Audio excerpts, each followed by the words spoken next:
В този видеоклип ще покажем на какви основни секции се разделя съвременният дигитален маркетинг. Виждате, от тази страна е маркетинг в социалните мрежи или английският термин Social Media Marketing.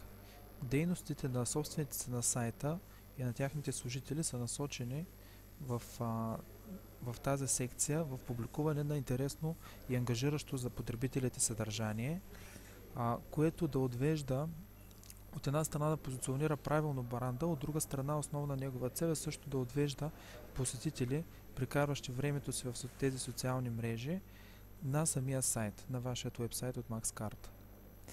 Втория така голям кръг от дейности, който извършва всеки един собственик на сайт, е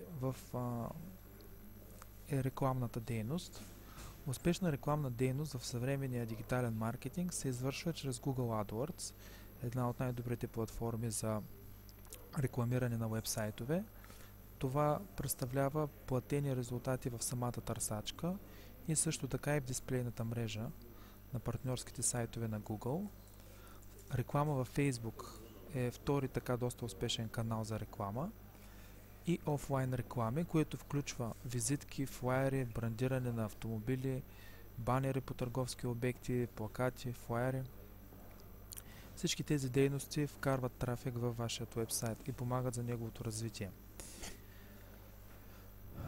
Третият голям сегмент на маркетинговата дейност е маркетинг на съдържанието и SEO.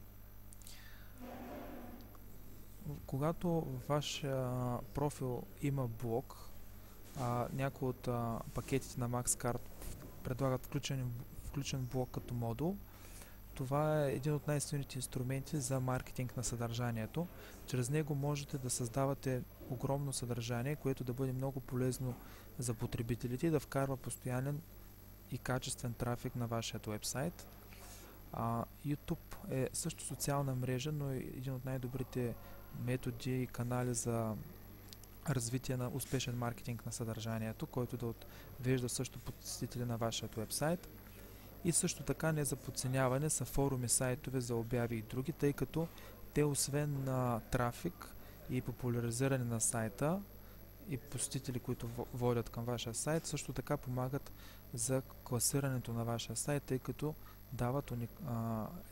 дават линкове към вашия сайт, които са доста полезни при самото класиране и SEO оптимизиране на вашия вебсайт. И четвъртият така голям елемент от съвременния дигитален маркетинг е ремаркетинг кампаниите. Всички посетители на сайта, които попадат на вашия вебсайт с MaxCart, не всички, които са попаднали на сайта, достигат до поръчка и запитване.